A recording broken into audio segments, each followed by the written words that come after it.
we are already living a virtual life, right? We're already in that sort of form of intermediate metaverse, but it's not visually the way we think of it as, oh, I'm planted inside a VR world, but I'm already a digital dependent, right? So we're there already. But what's happening now is that, of the billions of people that are online, living on social platforms and on games, and remember also, how many hours are we actually spending time virtually?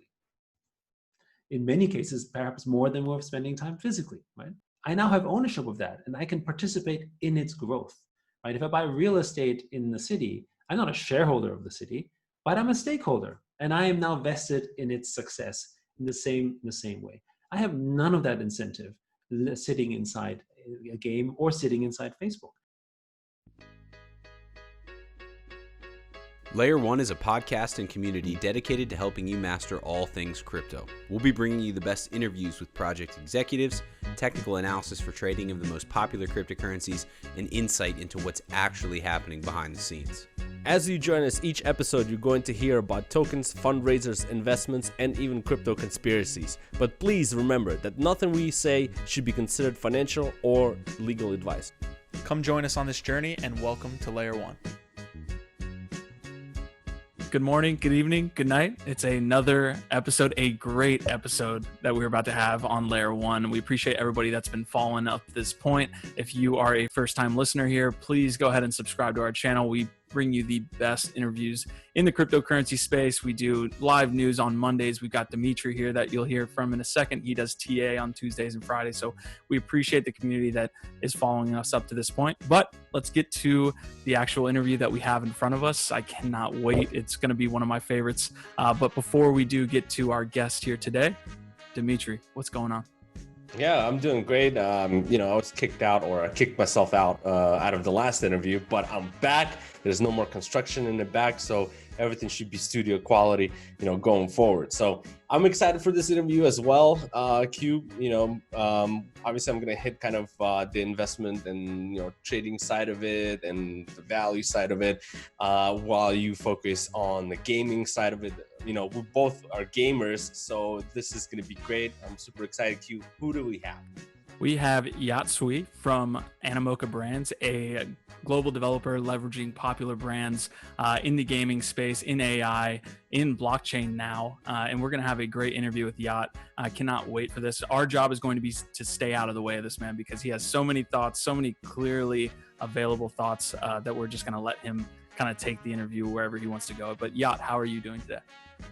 Great. It's a great pleasure to be here to talk about a subject that I'm very passionate about. And it is late evening here in Hong Kong, but I guess this is the new normal. So I'm totally happy and thank you for having me.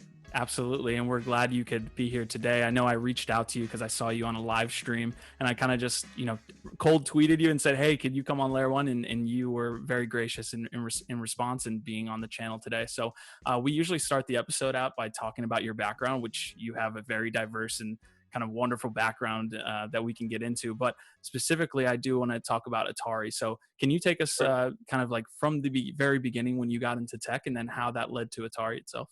Yeah, so I grew up in Austria, in Vienna, as a sort of ethnically Chinese person, and I was born and raised there. So actually, my mother tongue is German, and I think what was interesting there at the time is it was technology in the 70s and 80s. Computers was already a rare thing. It was even rarer in Austria, right? We were the first household to have color TV, and that just tells you something about sort of the environment. And when my mom installed the satellite TV, everyone's like, what is this monstrosity here in this apartment? Basically, sort of because she had the view that we had to basically sort of know what was going on in the world, because at that time we had 3 TV channels. So that was just, just a sort of different age. My parents were musicians. So I came from a very different background. And I guess you could say I had to study music as well. As an only Asian child in a musical family, my fate was sealed. Sort of everything they talk about tiger parents for Chinese families, it's all true. So basically, that was sort of my initial fate.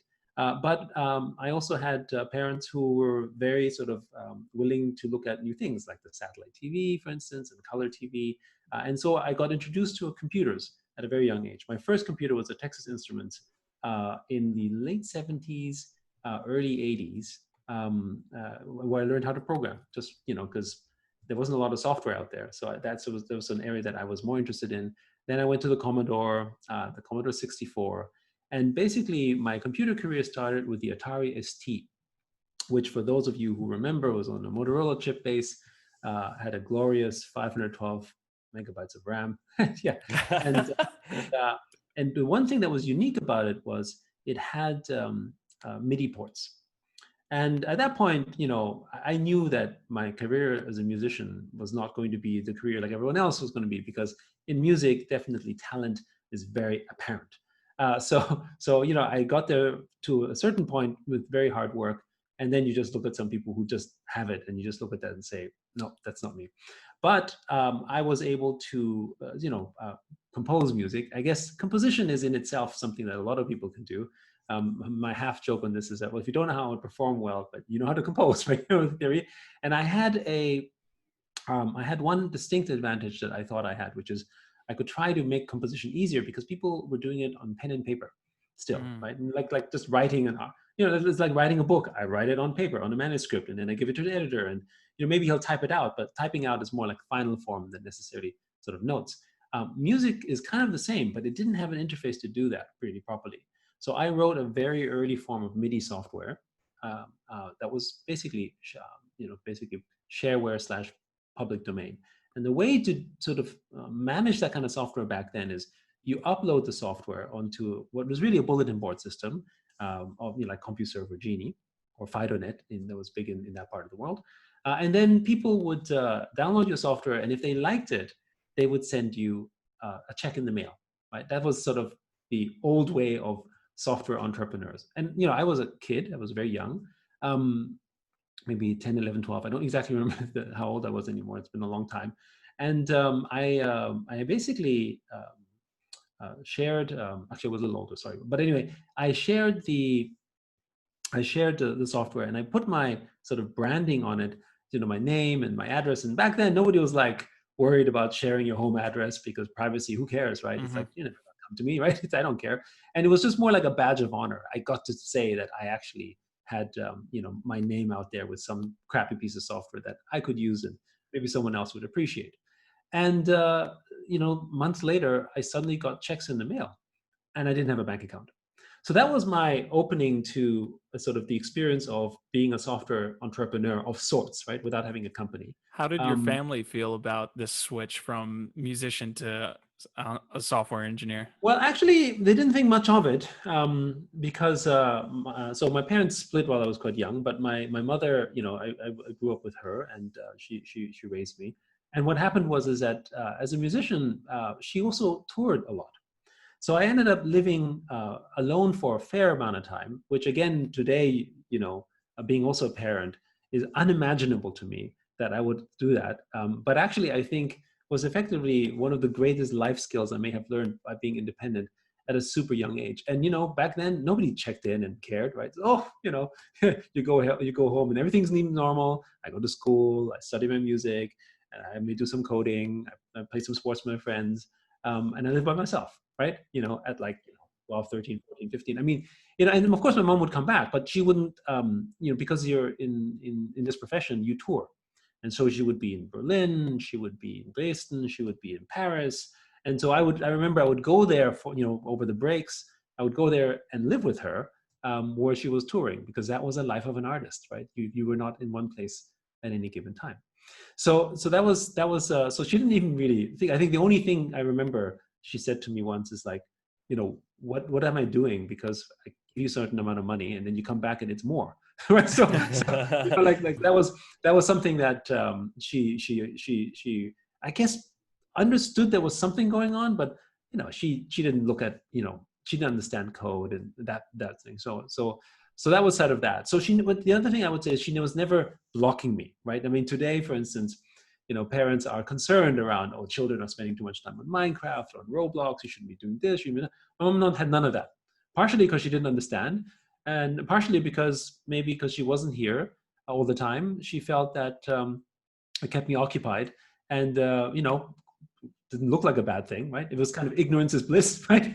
So a little bit of that, I think, as well. Got it. So how did that kind of path lead you to Atari? I know we're kind of like Yeah. skipping over timelines here, but No, how did it so I lead to mean, Atari? because you end up in the small communities in relatively small communities in the online bulletin board worlds of Genie and CompuServe. Eventually, Atari itself was run like a very small organization as well. They weren't a big corporation, right? I mean, they had a big image, but by the time the Atari ST came out, it was no longer Bushnell's company. It went through multiple iterations and was owned essentially by the Tramiel family. And so they were running it quite sort of startup-ish style, you could say, in a way. And so the office in Austria had like a couple people, and the office in Germany also was fairly small, but was responsible for most of the computer distribution of the Atari ST. And I guess they all hung out on the bulletin boards, right? That's kind of like how I guess I hang out on Twitter, right? Or other top executives. Elon Musk tweets on Twitter, with everyone, right? I mean, that was the early forms of that was already on Genie, CompuServe, and FidoNet. And so they participated as well. So they would know the contributions. And because there were so few people doing this, you stand out quite easily, right? So of course they had no idea about my age initially. And they're like, oh, this is interesting software, maybe we could do something. And then like, yeah, sure, and then they're like, wait, hold on, how old are you? But it didn't seem to matter really. And because if you can deliver software, then and code, then any age will do, which is something we see repeat itself time and time again, right? First, sort of fast forward, back when we started in ISP, we had very young people work for us because they understood the technology. And then again, with Web 1.0 and then 2.0, and now even with blockchain, I mean, if a 16-year-old kid comes in and can code in Solidity, way more valuable than necessarily that sort of 30-year experienced engineer who has a certain mindset and just simply won't go into blockchain, right? That's it seems to happen. I think age is really in this case literally just a number. So that's how I got started with my relationship with Atari, and that sort of thrust me into the U.S., having never lived there before, and halfway through my studies, Atari basically changed its shape and form. Effectively, it went under from the way that you would understand Atari to be, and that was the beginning of my entrepreneurial career, where a number of us, all stranded in a similar way, basically said, let's start a new company. And start sort of servicing all those customers that needed support for the Atari. So I became an entrepreneur. We had sort of graphic plugin cards. At that point, we were doing more sort of 3D graphics and 3D rendering software for the Atari. And then we also started even importing sort of Atari clones. It didn't work out too well, but that was sort of part of the idea is let's keep the Atari thing going, even though Atari as a company is gone. But that was the beginning of that entrepreneurial career.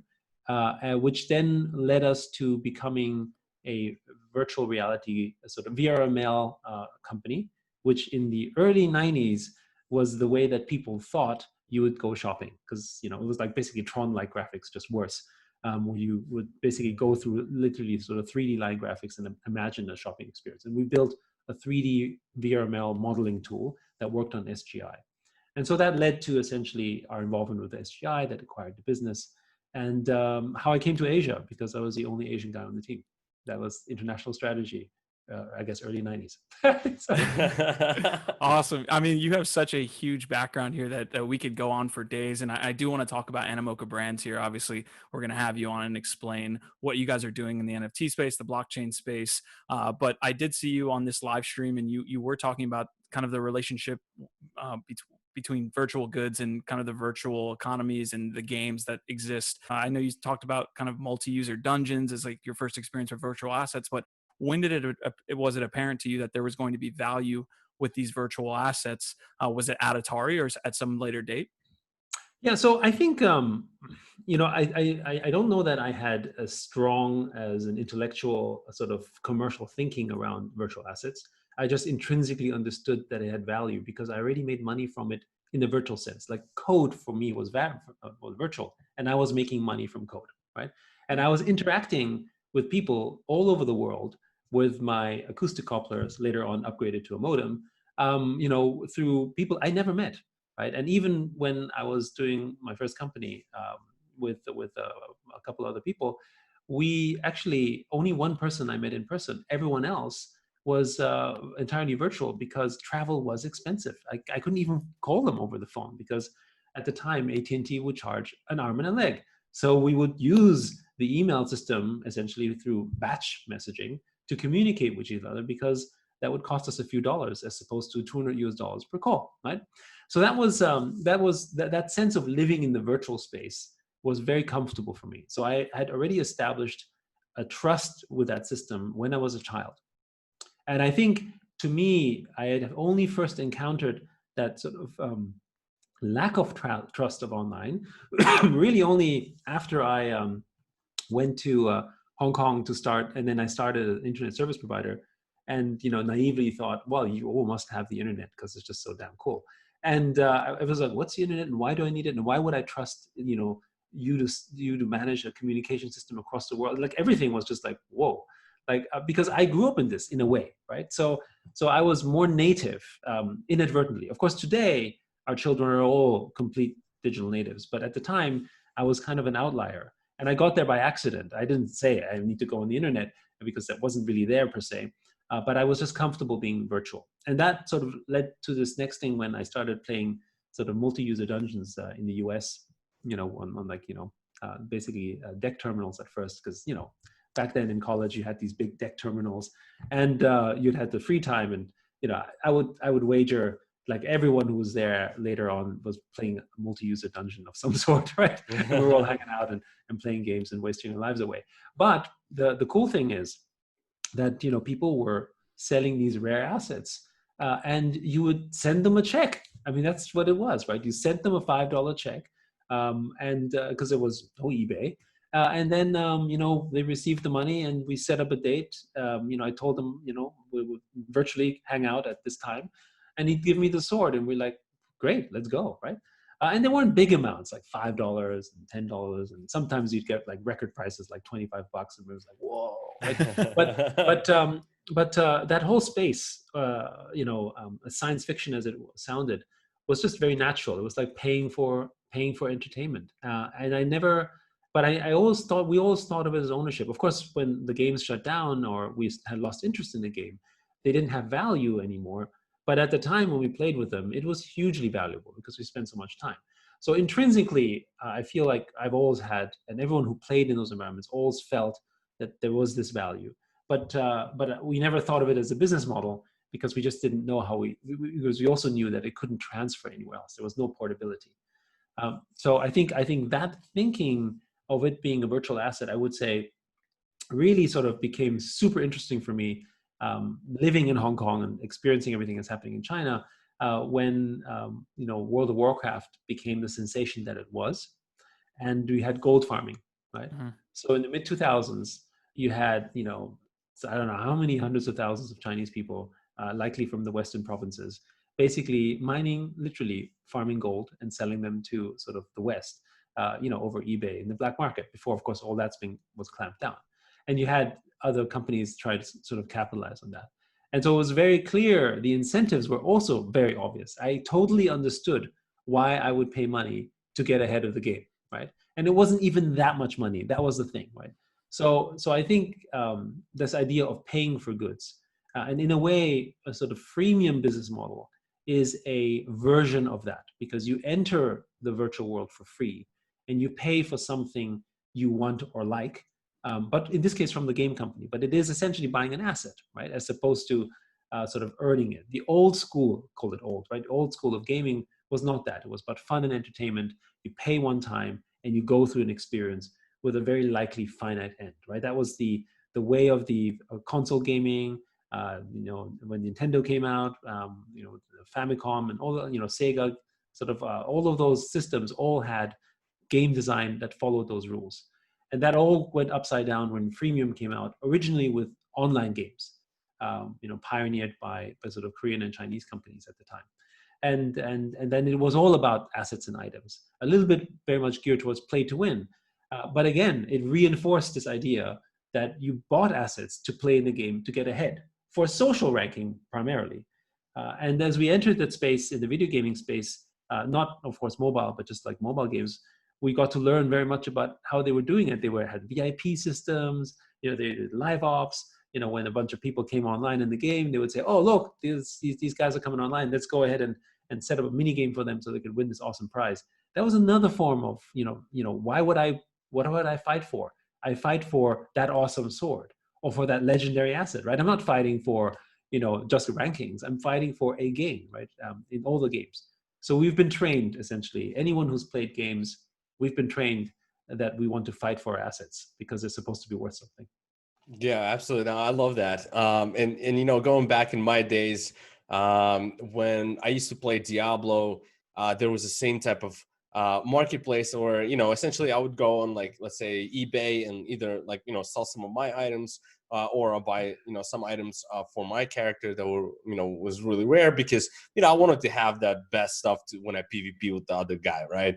So that was really fascinating for me, where we just I pay for it, and then we meet up in Diablo, and then he passes me the sword or whatever the item is, and that whole trade was really cool. So I really just one thing I'd like to add, because I think it's a really interesting one. Because do you remember the auction house in World of Warcraft before they abandoned that? Mm-hmm. Right? So that's a very interesting example, because when they first launched the auction house, it seemed like it was going to be a big success because everyone was bidding and auctioning and buying stuff, and then they had to get rid of it because it was messing up with the system. And the way it was messing up with the system was actually the assets that were sold in auction were only valuable for a couple of days. Oh, because wow. because it's an inflationary economy, right? So people would grind for these assets when a new area opened up, and they would hunt for them, and so it was valuable for that moment. But it wasn't like there were only 1,000 of them. It was still, if you're willing to grind for 10 hours, you would get them too, right? So then you ended up having inflation of the assets. So when the moment I worked for these assets, I thought I would get a lot of gold for it, but then now I understood that if I waited for 3 days, the value will always intrinsically go lower, because there would be more supply coming because they're just out there. And unlike the real world, there wasn't a limit to the supply. It was just, another entry in the database. Let's go, right? So that was so they had to remove that afterwards. So the auction house had a very short-lived, maybe even infamous history. But it was an interesting example about how game economies were simply not designed, despite them saying, "Oh, it's like an economy," that it wasn't really an economy, because there was no free market environment, because it was entirely based on inflation, right? So mass inflation, for that matter, because you could just generate stuff out of thin air, literally. So that's an interesting insight there, because I feel like that's also the reason why auction houses have not been replicated in other games, despite them having a so-called ecosystem. Of course, there's player-to-player ones, but there's still, if you go on eBay, so much trading going on of virtual assets, of things that are not supposed to, in our mind, happen inside the game. Yeah, absolutely. And in Diablo, they had something where there was a free marketplace where you could, essentially sell your items there. But, actually, a lot of my friends ended up cornering the market and gauging the prices. So it was very interesting. I think they ended up getting banned for that. But anyway, Exactly. Yes. But, I really loved how you talked about, kind of the idea of these, like, virtual assets, right, that you either purchase or you grind for in the game, and the whole idea of, like, how the users really think that they own these assets, right? They have that ownership feeling of it, right? But you explained that it's actually, you're not owning it, you're actually renting it, while you're That's playing correct. the game, and that's the experience there, Yep. but okay, so if that that is the case, then But maybe I want to just okay. add one thing. The actual act is renting, but they don't think they're renting. When you're going out and sort of rent a tux for your big evening out or something, you're renting, right? Yep. You're returning that thing because it's just too expensive. But in the gaming world, you don't think you're renting. You think you're buying. Yep. It's that moment when you lose it, or when it all goes away suddenly. That's the moment of, I call it, betrayal of some sort. But it's understandable why, because it can't be sustainable. I don't know if you remember when City of Heroes basically said, "We're shutting down. Sorry, everyone." Right? There were literally virtual picket fences. Like sort of online sort of petitions and attempts at strikes, right, to keep the game going, because for the community of players that were there, they poured in, not just money. Money was okay. It was time, right? It was their life that they put in, and relationships they built, and memories they had, and it would all go, and would never come back, right? So that's where this really comes to be, I think, a big issue. Yeah, and yeah, that's why I want to follow up, kind of ask you that, a lot of these users, like, let's say, in popular games right now, like, let's say Fortnite or other games, where people can buy skins and they feel like they own them, but really, as you explained, they're kind of renting them. But we haven't had like an instance where, let's say something got really big shot down, or certain items got taken away that people were grinding for. So people continuously feel like, hey, even if it's renting, even if they have, control over these things, I don't really care. Why do I have to be the owner if the game is really, it's going to be there forever, right? So it's kind of like that mentality. It's like, that's cool that I'm renting, I don't really care. It's not going to go away. But as you explained, in that instance, that's where things went kind of south. So will it really take something major where, maybe a huge patch that comes through for an item that now is no longer going to be available in the game that people grinded for, or maybe the game kind of losing, its place and kind of shutting down, for people to really think about, hey, listen, I actually don't own these assets, I actually rent them, and the benefits of owning them would be X, Y, and Z, and that's why I should make that transition maybe to a platform that gives me the ability to own them. Can you expand a little bit more on that? Yeah. So I think when I'm paying for what I view as entertainment as opposed to ownership, like watching a show, for instance, then I accept that there is a sort of end to it, right? It's like when I go buy a drink or something at Starbucks, I don't expect a permanent refill. Like I know that there's an end to that, and I enjoyed it for that moment. And that's okay, right? If that's your particular environment. But in those experiences, you typically don't spend 3 years of your life to start off with, right? You drink a drink, and it's for a finite period of time, right? And so I think that's one aspect where it's different, because the virtual world was gaming didn't have the capacity in the early days to have the extended time that we have today. The immersion that you experience today is so much more deeper. In fact, it's a reality that people often prefer, right? They spend more time in it and they make friends with it. And when we first sort of started an internet service provider, like 30 years ago, the idea that you would find your life partner digitally online is what, right? Like, that was just weird. And now the majority actually seems to be doing that, right? So these things have all completely changed, which means that the image online is so much more important. Like in the past, I needed to impress a lady if I wanted to sort of buy a champagne, or, remember people basically sort of, lighting someone's sort of cigarette, all these sort of corny pickup lines, right? Today it's virtual, right? Look at my virtual gear. Here's how cool I am with my game skills. I mean, it sounds a bit weird, but that's what's happening as well. So our entire social values have also moved online, which is why you have to get into that next level, which I think is being limited. Now, I think outside of the concept of the betrayal, right, of, oh, I now lose everything, which has happened, when Ultima Online shut down, for instance, or, which was a great community, but it just didn't make sense to maintain, or City of Heroes, or Lineage in the US, or whichever. Countless games shut down all the time. And even in the case of Fortnite, I think the case of Fortnite, the chances of them shutting down anytime soon is not great, right? They're going to last for a long time, and I think it's a wonderful game. But I think the longer they spend in it, the moment, and it will happen, because the business model requires consistent selling of these assets, because they don't have another way of making money. And so that means by default, every game becomes inflationary. It has to, because you can't make money unless you keep issuing something of the same kind. I need to give you an incentive to buy something new. I mean, if I have if all I ever needed was a level 10 sword, right? Then why would I ever buy a level 21? Oh, wait, I'm opening up a new stage that requires you to go to level 20 and to get that sort of awesome asset, which basically, what does it mean for my level 10 sword? Not worth a lot, right? Yep.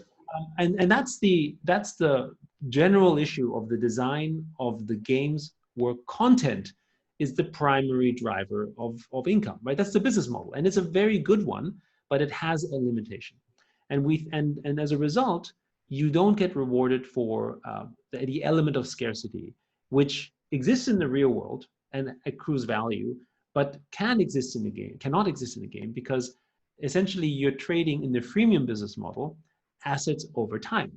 So I'm paying to get there faster, or I'm paying there maybe for looks, right? I mean, the one thing that Fortnite did do that was more revolutionary in a sense was that essentially it was skill-based.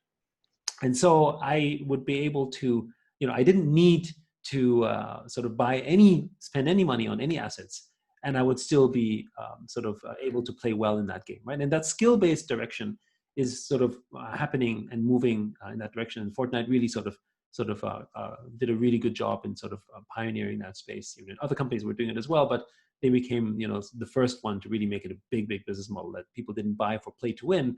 People just bought things for decorative assets and items. Yeah, go ahead. Yeah, but I think the other thing, if you look at the macro picture, is that freemium business model, as strong as it is, generating $60-70 billion a year, is still only 3 to 2% average conversion. Actually, 1.5% is the industry average, right? So which means that there's like 97 to 99% of the world that's choosing not to pay. Why is that? Why am I not willing to pay for this? Because it's not worth much, right? In comparison, it's worth for the 1%. And guess what? Who is the 1% that's paying for it? The ones who are good at the game. That's the other thing, right? So if I'm the Michael Jordan of Fortnite, yeah, sure, I'll pay money because I'm at the top of the league, right? And all the other guys who basically cannon fodder, who basically gets just shot up in every stage. It's like, yeah, that was fun, but after a little while where I get my ass kicked every time, it's not so much fun anymore. They don't pay for the game, naturally speaking, because they're not that, right? So it's the elite that basically have an incentive to pay. And I mean, how many people do you know that play Candy Crush and actually have paid for it? The vast majority don't. And that's the business model. And so that's the part where you see there's a limitation. The engagement becomes also limited, despite the fact that there's over 2.5 billion gamers around the world. You have still limited participation because of the economics of the game. Yeah, I feel like we've talked about this pay to play model shifting maybe to play to win, and now even further to play to earn. From a pessimistic point of view, I wonder how play to earn models, where people start to earn real money in these video games, kind of change the dynamic of the game itself, right? Like when you got people in there trying to grind, I feel like in the World of Warcraft version you were talking about, maybe that could be abstracted away because it's such a large universe that you're not hit with all of these people trying to earn real money grinding. But I wonder how, once you introduce play to earn models via blockchain or what have you, how does that change the gaming experience for the people that just want to play the game and not make a living trying to make 40K a year or 30K a year trying to play these games? Right. So great question. I mean, first, I think, if you have an environment where there's real assets and where you can make money, then you can participate in multiple levels, both on the hobby level and in the professional level, right? I mean, so going back to the sort of professional sports thing, if I'm ready to play in the NBA, then absolutely I make a lot of money, and that's great. But if I just want to be a coach and do occasional teaching, then I make a certain amount of money. And if I just want to have fun, I can do that as well, right? That's happening in the real world. So there's no reason why that couldn't happen in the virtual world. So I think that, and you'll have different places where they participate, right? So I think that won't ever change, I think. Where I think, though, it becomes different is that you can have other forms of participation with play to earn. Play to earn no longer means I have to be good at it, right? What was the big innovation that smartphone delivered in terms of gaming? It wasn't the fact that, it was, portable. I mean, the Nintendo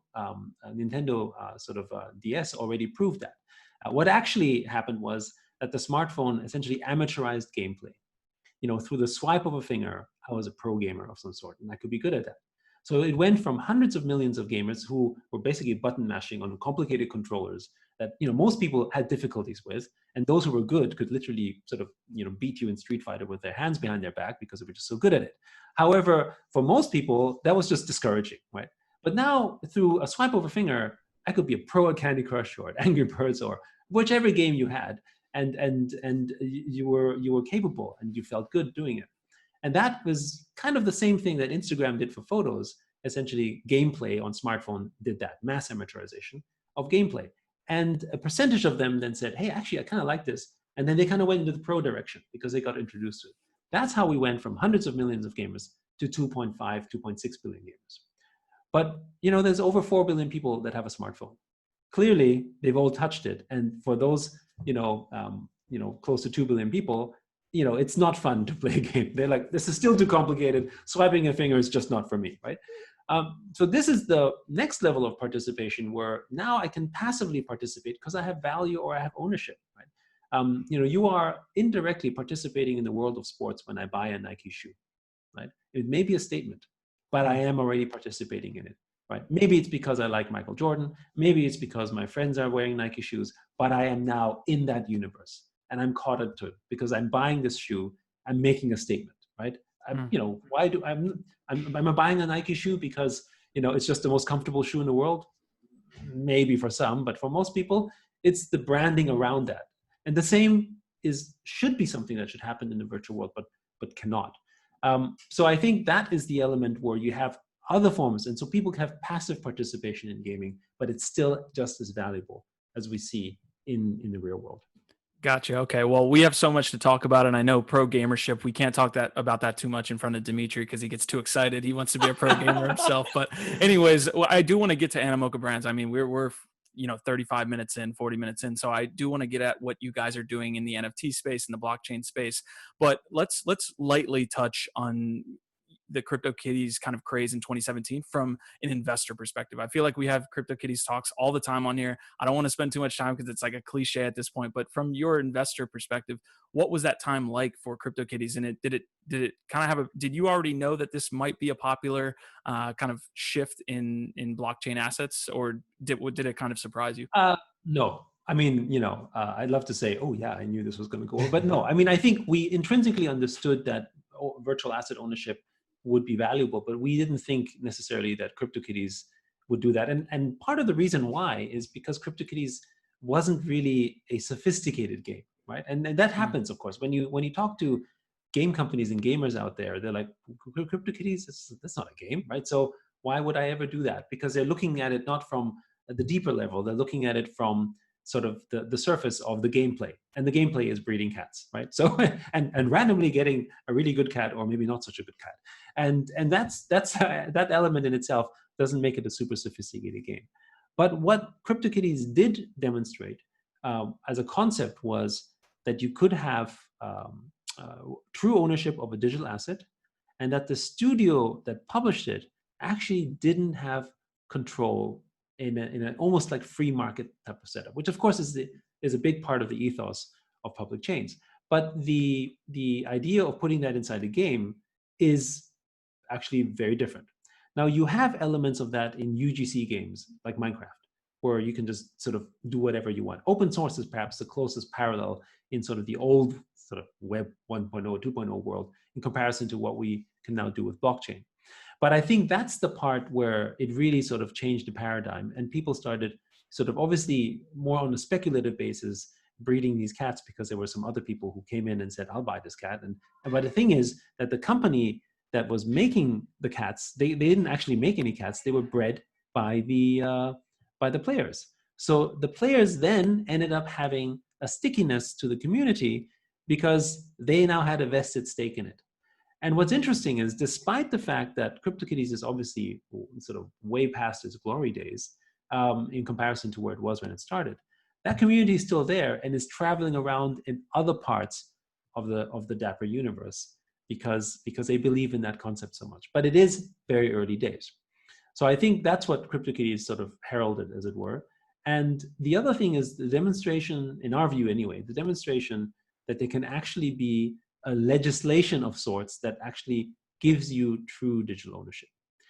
That was something that before was not a concept that really worked because you didn't have an enforcement capability, if you want to call it that. And so blockchain isn't about enforcement as much as it's more about validation, but it's the same idea that a third party can't suddenly come in and say, actually, you don't own that anymore, because a game company does it all the time.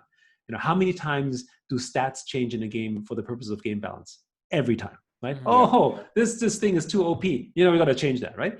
Now, in a real world economy, you don't change the stats of that thing. You introduce new elements to rebalance, right? It's like, whether you call it monetary easing or whether you call it changing certain rules around the assets, and then introducing, maybe, if there's a car monopoly, you either break up the monopoly or you give licenses for 5 other companies to make cars, right?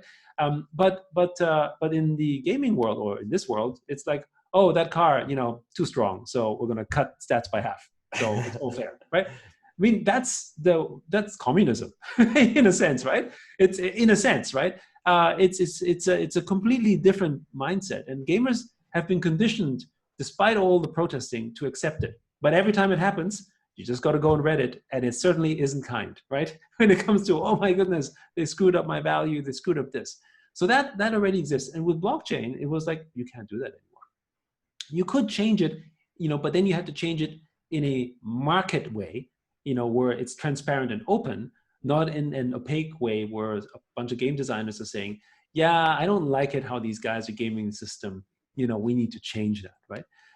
Because in the real world, of course, you had validation by a contract and then a government who backed it up for you from an enforcement standpoint. But in the virtual world, are you going to get EA or Activision to enforce anything for you? Do you trust them to do that? And the answer is no, right? So that's why blockchain is that great way of doing it. And if there is, if the United States government suddenly had a digital act and said, we will enforce, digital property rights for you, then maybe, that could be a solution, but there is no such solution in the foreseeable future. And so blockchain does seem like the only solution, which is why we believe sort of blockchain is perfect for gamers. Again, from a technology standpoint, gamers don't need to understand what blockchain is, but blockchain for the most part is a fantastic solution still looking for its big problem to solve. Because the many things it does solve well is only interesting for a very small, sophisticated base, right? Decentralized finance, great. Yep. Do I care? Does it help me buy my Diet Coke faster? Can I spend money on? This doesn't matter for most people, right? But for gamers, if it delivers property rights that are now sort of immutable, that kind of matters suddenly, right? And again, gamers don't need to understand that it's blockchain, right? You don't go out and say, this is an internet game, right? Yeah. They already know it's a game. It just has to work, and you trust that the internet allows for the interoperability of gameplay and the ability to match up with other people for a competitive game. That's great, right? And in this case, blockchain simply validates the fact that you truly owned it and can sell and trade, and you just trust that it works because it does, and it's untamperable. And I think that's the part that is really sort of the fascinating part about essentially non-fungible tokens. So it's a very long-winded answer. Basically, I think that's really sort of the light bulb that went off with the community around the fact that you had scarcity, and you had the same technology that created these fungible tokens could actually make non-fungible tokens and have scarcity. And for us, the add-on point on that is, of course, that means that provenance is attached forever with the history. And that is what value is made of, we think. Because value is something that is relative, right? I mean, why is a wedding ring that was passed down over 4 generations valuable? It's not valuable maybe to someone on the outside because the silver isn't worth a lot. However, for the family that basically had it passed down for 4 generations, it's priceless. Right? And so I think value then ends up being captured in micro ways. When you think about assets, if I could have my World of Warcraft assets, even just to keep them, that would be kind of cool. And maybe it's only valuable for me, but with that assets, I have memories of my raids and people who I spend time with. These are things that I now have that maybe it's worth $5 for some people. It's worth lots of money, or because of all the history that is attached to it. So it's not just an expensive Formula One car or expensive CryptoKitty. It's sometimes just much more smaller, actually, and maybe even more meaningful things like that. Yeah, absolutely. I love all of that. Just to kind of add a little bit to what you said earlier about, how kind of people complain about rebalancing and so on. Usually what we'll see on Reddit is people that usually get destroyed by something that's, an item that's hard to find, and a small amount of people have that. they usually, a majority of them will go on Reddit and start complaining how this is too OP, we have to change it and so on, right? And then, obviously then the company makes a choice. Okay, well, do we want to lose, like 80% of the users that are complaining about this, or keep the 20% that has the item, so it becomes a very difficult kind of thing. And in the end, they ended up, giving in and kind of giving their way towards the people that kind of want to have that rebalance, even if it's right or not, but I love what you talk about, the sentimental value of the items, and going on raids or having something like historic that goes way back, let's say, when the game was this way maybe, and that there's a huge value there. So just kind of shifting gears here a little bit, I wanted to talk about Animoca Brands. Like, you guys have been accelerating in terms of acquiring companies, looking for opportunities in the market. And I wanted to get your take on kind of what do you guys look for in these companies when you're looking for an acquisition, and so on. You recently acquired Quid, for about, it looks like 30 million here. What is kind of the decision process that you guys go through, to measure, okay, well, where is this valued? And what are some of the risks, that you guys have taken? And, what would you be looking for going forward if there's other companies that, want to be participating and maybe join you guys? Yeah, so Animoca Brands, obviously is completely sort of going into this sort of digital property rights, right? And we really believe that is the future. And we don't think of it just as a future for us as a company that we hope to profit from, but we actually think it is something super important from a societal standpoint. I'll get to that point shortly afterwards. But in terms of our strategy, so we are very much brands focused. We have some companies like Sandbox, which is user-generated content, which is essentially like Minecraft or Roblox on the blockchain, which we think is like one of our sort of hottest projects, I would say. But we also work with brands for a couple of reasons, because we think that's a great way for adoption, right? So when I buy an asset from a famous brand, like when we sold our first Formula One car, it was auctioned for an incredible 415 plus ETH, which was a lot of money. It still is a lot of money. And subsequent cars were sold for very high value as well. And why is that? It's not just because it's the very first Formula One car or because it looked fancy or everything. It's also because there are fans of the genre as well who participate in it. I mean, I recently sort of posted something about sort of rare baseball cards that sell for millions of dollars. And that's an extreme example, but in the general trading cards space, still thousands of dollars is kind of normal, right? Now, again, is it worth thousands of dollars? Is it worth hundreds of dollars or tens of dollars? That's a relative question. But the point is that there's value just on the collectability. And this is an example for Quid. The reason why we acquired Quid is because it comes with 325 brands and IP that with a community of people that are already just digitally collecting, because the founding team basically really believed, and we agree with that the experience of digital collecting could be as good, if not better, than physical collecting. And of course, they came up with this idea before blockchain was even around. And now after blockchain, before blockchain became sort of more mainstream, and of course, the blockchain, this whole thing could just supercharge. So what we can offer then is utility for the sort of NFTs in the form of gameplay.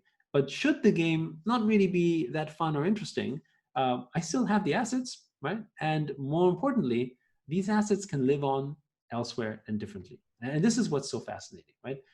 The Formula One cars that we are minting can be used in other virtual worlds. They can't just be used in our game in that sense, right? They can be traded on platforms like OpenSea, for instance. And you're free to do whatever you want. It's like in the real world. If I bought a Ferrari, then I don't just race it in a Ferrari racetrack. I can take it to the Autobahn in Germany. I can drive it in Hong Kong. Probably not much you could do with it, but still, right? You could do all sorts of things with it because it's yours. It's your property, right? And I think this is the part where we think really it starts to matter, because brands themselves have the ability to sort of transfer into other virtual worlds by virtue of the user owning it. And we think it will also therefore switch the relationship where games will exist, to enhance the value or experience of the assets, not so much where it is today, where the assets exist to support the game, right? I mean, I make these assets to make the game better, but here now, games will come about just to support the assets themselves, right? And there'll be a balance of both, but that's an environment that hasn't existed before. And we think, when you look at things like Sandbox with user-generated content, I can now make virtual assets that could sit inside Sandbox, but they could also be used outside Sandbox. And you can now participate in this virtual gaming world without knowing how to code, right? And not working for a game company. I mean, it's why can you not have a virtual clothes manufacturer that basically makes clothes for games? That's all they should be doing, like what Nike or Puma, for instance, or Adidas or those brands do in the real world. But it can't happen today because it's all permission based. I can't just make a skin and Fortnite, well, it's available for Fortnite players because Fortnite won't let it in. That's where that will all change. And I think with when we look to a question on sort of acquisitions, one of the reasons we are acquiring these companies is because they have either brands. So you notice even when we acquired Enwave, they had the Power Rangers brand, for instance, right? Because it comes with a certain affinity. And of course, they have a good product as well, whether it's a fun game or fun experience. And with that come users as well. And this is important because when you think about blockchain adoption, there's still only 40 odd million people who have a wallet, right? So it's still a very, very small market. It's like the internet 25 years ago. Very promising, fast rising, but still small, right? So as a game company, you already have millions of users. When we talk about a blockchain game, it was like, whoa, 1,000 users. Right? Yes, they spend a lot of money, but that's not a game, right? When our average game has hundreds of thousands of daily active users, and in some cases millions of daily active users, why would you be so excited about a game that has 1,000 users? I guess because they're all spending a lot of money, but still, right? That's not enough impact. But if you basically get a game that already has an active base, that are already trading inside the game a form of virtual assets, and then actually you infuse value into them, we think that transformation is going to sort of light bulbs where people go, oh wait, hold on a second. Actually, that is valuable. Well, maybe I will then enter that world of blockchain more actively because I have something. It's like, opening a bank account. It's a pain in the butt, right? I think a lot of people spend a lot of time trying to make the onboarding experience for the wallet very, very good. And I think that's a bit of the wrong approach. It is necessary, but I think it's a wrong approach because the incentives are wrong. Why would I go into blockchain just so I can have a better wallet? It doesn't make sense to me. Oh, maybe because I need to buy Bitcoin. All right, fine. Because Bitcoin looks like it might go up. So I mean, that's the greed and fear factor, right? The sort of fear of missing out. But from a gaming standpoint, why would I just set up a wallet so I can play a game? That sounds like 5 extra steps I don't need to do, right? However, if you're playing a game and now you have maybe hundreds of dollars or tens of dollars or even thousands of dollars of value, and you wanted to do something with it, that's the time when I'll set up a wallet, right? It's like if I get my paycheck and it's, I get money from that, but I need to cash it in, I will open a bank account. I'll sit in line, whether it takes me an hour, and I'll go through all the pain because I want that, right? And that was my experience as well when I was a kid and getting a check, and it's like, shit, right? I need to cash it in. And I could even cash in the check back then, right? So these are all these experiences that you're willing to go through because you have value on the line. And I think that's why we acquire companies with customers that are already spending in. That's the other thing. They're already paying money to play the game. So in a way, there's an economy. It's just not a real one, but there's an economy of sorts that's happening there. And that's the part that we can leverage. And if they realize that they have value, then suddenly, they can take that sort of an extra step where they will then convert sort of more actively to the blockchain. Yeah, when we were doing our pre-interview research, we stumbled upon one interview where you were trying to explain this point that in order to bring people in, you need to introduce this value. And I think he kept referring to this crypto enthusiast, and you were like, well, no, that's not what we're trying to do. We're trying to make it so we can bring everyone and produce value for these people that don't have any interest in crypto or blockchain, but just want to play the game. And I think that's a great point. Right. I also like that you brought up these one-time large sales that happen in the NFT space. And I think honestly, from a marketing perspective, those are completely needed. Like one of the reasons why I think a ton of people got into the CryptoKitties mania was because you heard about this one Gen Zero that sold for 100K, and I think that's the same point you make with the Formula One. But we did have Rob Finch, one of our good friends and founder of NFT Alert, where they have like a bunch of different NFT sales. But he was making this point that actually, from like an incentive perspective, it's actually like the long term or the long tail distribution that can incentivize these brands. So, for example, into the code, you could actually bake like a 5% fee every time that's traded on a secondary marketplace, and that in itself kind of lends the brands not to inflate the supply. They're making money where they're making money there on each sale, whereas in the analog purchases, like when I'm trading something to somebody on eBay, they're not seeing any of that. The original brand is not seeing any of that. So, Right. so what do you make of like this utility that comes around? Like, is there any utilities that maybe we didn't talk about that I just mentioned, or that you've mentioned on the episode so far, that NFTs can kind of take these analog assets and make them digital and put them on the blockchain? Is there any one that we haven't discussed that you could touch I on? mean, there's so many that it's but I think the one thing that we are very much fans of, and that is, by the way, I will say that it is not something that is, I think within the certain members of blockchain, they love it, but within the gaming community and certain other, blockchain gaming communities, maybe is not the number one priority. And for us, it's this aspect of interoperability. The fact that assets can exist elsewhere, because we think that is the element where value accrues and where the benefits of the ownership enlarge really come to bear. Because the original game experience, and this is the hard part for game companies, because if I'm a game designer, I want them to live in my world, right? And the fact that he would move to another world with the assets is outside of the blow on one's ego, is normally also a monetary loss. But because of blockchain, you can tax that, right? Whether you tax it legally by saying, hey, you know what? If you want to use these assets, because they're my intellectual property, since I can have, you just we agree on paying, like, I don't know, 2.5%, 5%, 10% on transactions. That's okay. Or as was pointed out earlier, you could embed it as a smart contract as well, right? So there's multiple ways in which you could tax essentially the use of that, right? And of course, the original creator can continue to get value for that. So we think that's a big one. We also think it solves issues like sequels. Most game sequels don't do well for one reason. I got to start from zero. And sometimes game companies have portings where, I can take my old assets and move them to a new asset. But it's not the same because, well, okay, I had my sword that I played for 3 years, and now I got a shiny new version. Thank you very much. But I like my old sword because it has all those memories there.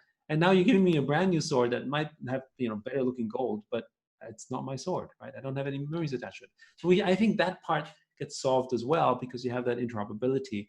And I feel it's also that the creativity will change, right?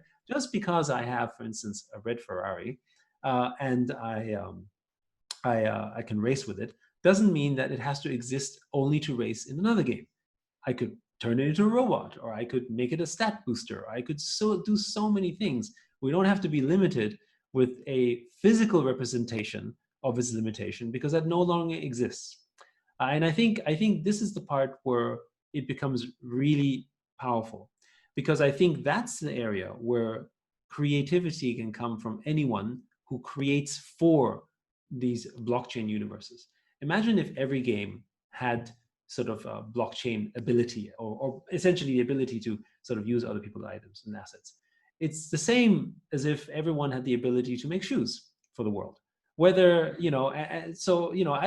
anyone can wear them for any sport they want to, for any activity they wanted to, and nobody can stop that, right? So I can wear them in Hong Kong, I can wear them in a Nike stadium, I can wear them in my car, right? And that means, of course, there's a form of infiltration of content that goes inside those games, but it also means an explosion of creativity that is essentially controlled by a very small percentile of game designers, which is fine, right? That's how they designed it. They are, in a sense, dictators of their worlds. But we've seen that sort of there's a limitation. When you think about, what makes truly YouTube or the web powerful, it is not curated content, right? When YouTube first came out, everyone's like, who wants to watch content from some kid? opening presents. $26 million later, it's like, wait, hold on a second. But wait a minute. But that's the thing, right? You have sort of home camera, sort of very unprofessional setup beat major production shows because they're just more creative, because they have the ability to do that. User-generated content is that.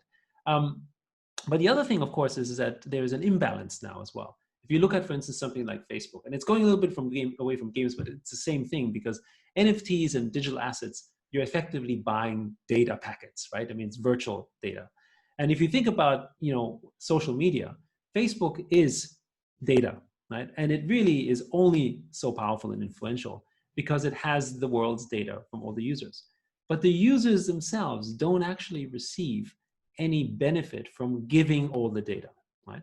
And the use of that data is restricted based on the rules that exist inside Facebook, which means that even if I could do something with the data, I'm not allowed to do so, right? So it really centralizes the power to one organization and stifles, actually, I think, it stifles the potential. But for the organizations that run it, it serves them well to stifle it. It's the classic innovator's dilemma. It's the classic reason why people originally would think of breaking up organizations, because you have a monopoly, right? And monopolies are bad for innovation. And that's how I view existing gaming worlds, essentially monopolizing that part of creativity and that part of creation because of the centralized structures in place. The moment I knew I needed you on this podcast was when on that live stream you talked about these social platforms or these games being viewed as feudal kingdoms. Like, that analogy sticks with me so well, and that's kind of what you touched on here. It's kind of transferring that power from the kind of centralized platform to the users of those platforms. So I love that. We do want to kind of hop out here. We're at like an hour and 10 minutes. So I definitely want to get to like some more topics that we had kind of picked out before the interview. But Sure. The last thing I would probably ask, because I'm so interested, in this metaverse movement almost that's popping up, what do you make of what Sandbox is doing and the kind of competing metaverses that are happening? Do you think we see adoption of those within the next 3 to 5 years? What's the impediment to metaverse adoption at this current rate? So first of all, I would say that we already are living in the metaverse. It may not be the metaverse that we think of Ready Player One when you watch the movie, for instance, because with VR, but our life is inherently virtual already. How many people? What's the first thing you do when you wake up? Check On my the phone. Check the phone, right? You're already, and the only reason why it's not happening any faster is because you're limited by the interface of your eyes. If it was plugged into your brain, you just wake up and you're there, right? I mean, that's, like sort of metaphorically, that's kind of where it's going. And the eyes just happen to be the most efficient way in which data can be transferred to your body, right? If someone speaks it in podcast style, you can take in information, but it comes in line by line, right? But if I actually use my eyes, I can at least get chunks of information because I can do visual and I can do text and I can do all that stuff. So it is currently the most efficient input mechanism. So we're living in a digital world. I don't have to remember sort of, phone numbers anymore, right? I don't have to remember how to do certain kind of math equations anymore because, hey, the phone does everything. But you take away the phone and I'm a cripple in many ways. So I think we are already living a virtual life already, right? We're already in that sort of form of intermediate metaverse, but it's not visually the way we think of it as, oh, I'm planted inside a VR world, but I'm already a digital dependent, right? So we're there already. But what's happening now is that, of the billions of people that are online, living on social platforms and on games, and remember also, how many hours are we actually spending time virtually? In many cases, perhaps more than we're spending time physically, right? So that's the reality. And now we have, going back to this example you gave on feudal kingdoms, we have centralized structures that are inhibiting participation. And I think that's the part where, value was, or blockchain technology was that missing piece, because it is a way in which you could sort of break that up and essentially, I don't want to say a revolution of sort of, kind of like, sort of French Revolution style and the redistribution of land. I mean, no, I don't really quite like that. However, I do think that what it then does is it provides the revolution here is that data ownership has a way in which it can be valued and therefore can be transferred back, whether it's in the form of a digital token or a digital asset inside the game, I now have ownership of that and I can participate in its growth, right? If I buy real estate in the city, I'm not a shareholder of the city, but I'm a stakeholder and I am now vested in its success in the same way. I have none of that incentive sitting inside a game or sitting inside Facebook, unless I'm like a top influencer. So again, it's an elite system. And I think it's no surprise that, despite all the incredible wealth that and opportunity that technology has brought about, it's left most people behind. For that very reason, the structures are all designed to go for the benefit of a few, and because of its commercial implications, has tended to lean itself in that direction.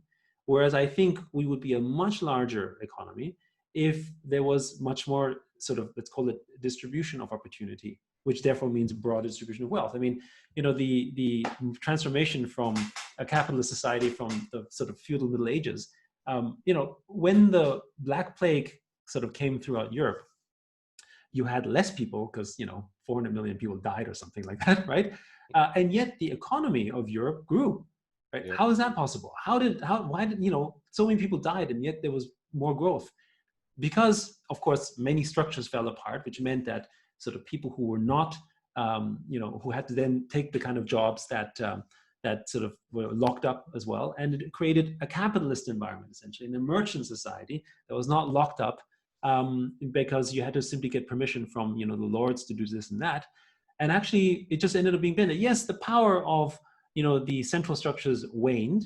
However, the overall market size increased so significantly that it was just better overall, and you had overall more general contentness, right?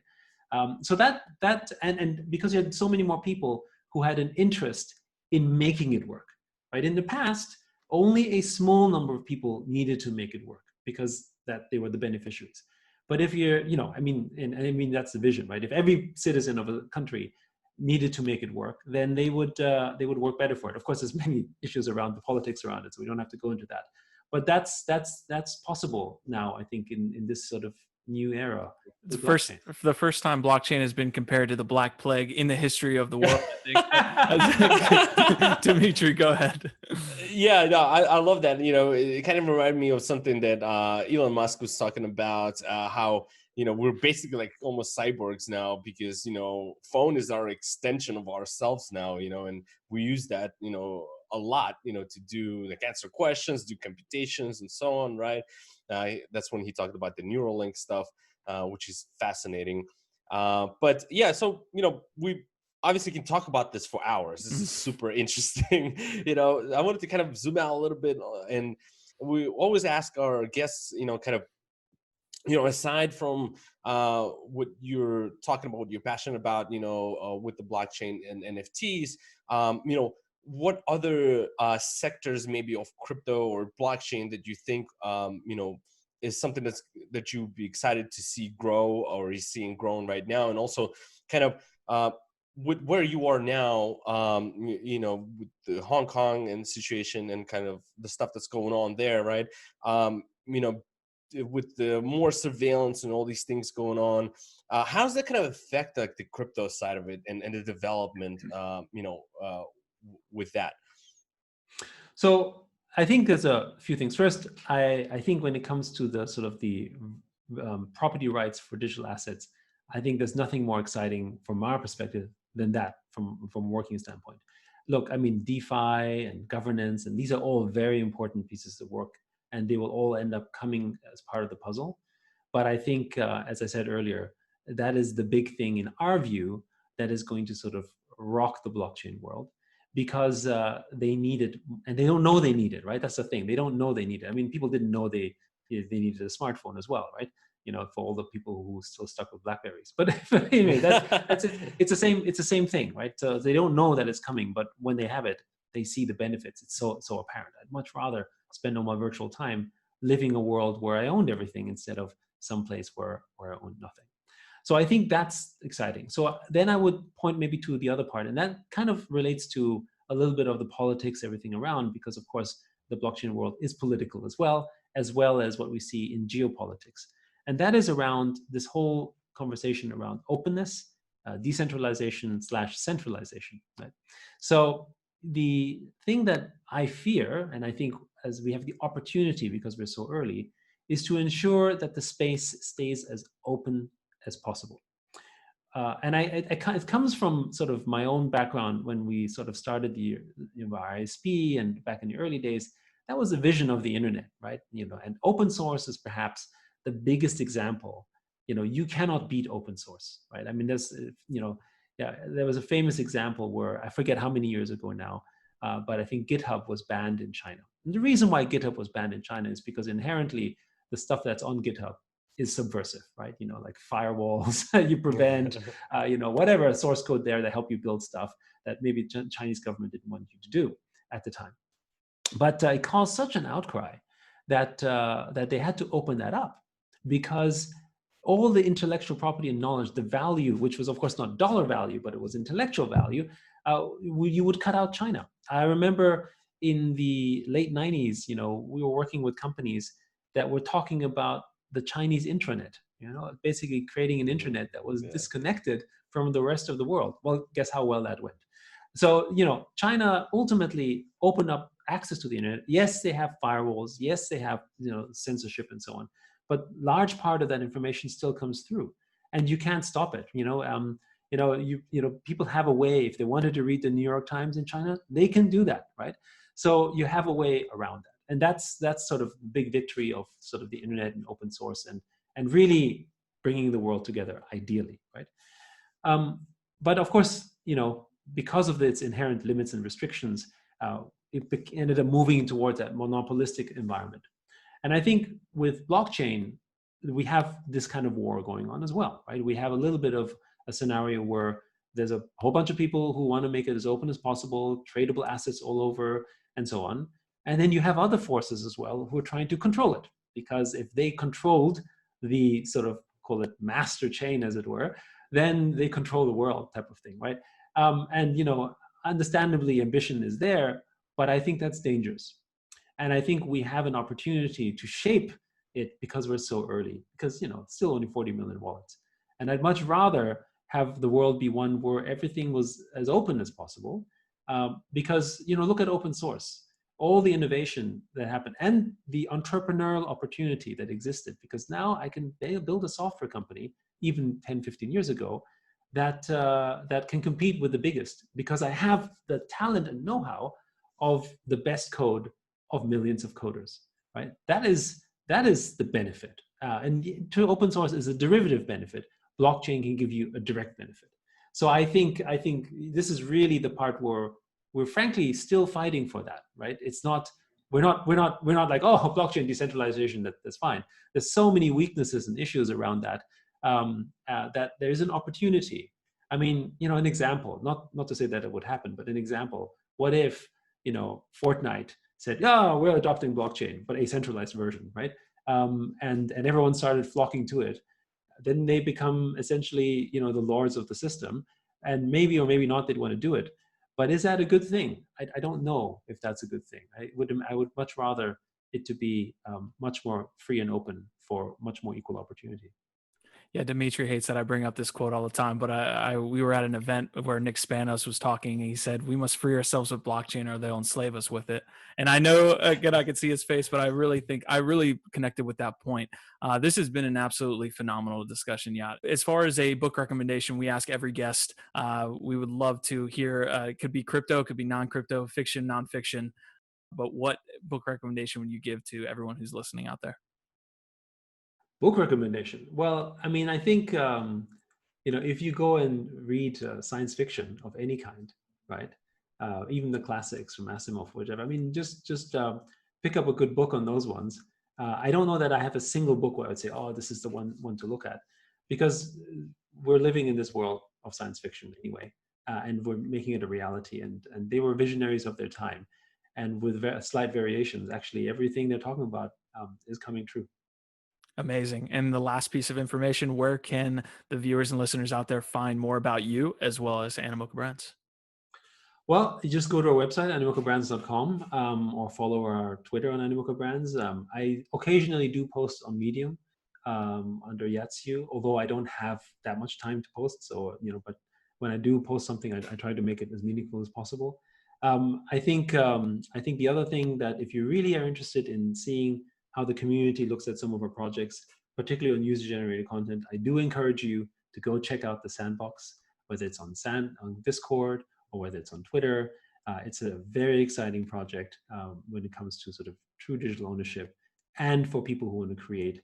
Of course, we have our own other games, but Sandbox itself, I think, it's the closest to the vision of having people make assets for the games that they play and love. Absolutely. And when the Sandbox goes live, everyone can head over to the Layer 1 estate right next to Atari. Would love to have everyone and Yat yourself. Maybe we can see you in the metaverse there. But again, this has been an absolutely phenomenal discussion. We appreciate you coming on the episode here. So I guess we'll have you back shortly, and we appreciate all the work that you're doing in the NFT space and just the blockchain space in general. Thank you. Thank you for having me. It was a pleasure. Hey guys, we hope you enjoyed today's episode. Make sure to check out Layer 1 on all the audio and video platforms listed in the description. Thanks for stopping by, and we'll see you next week.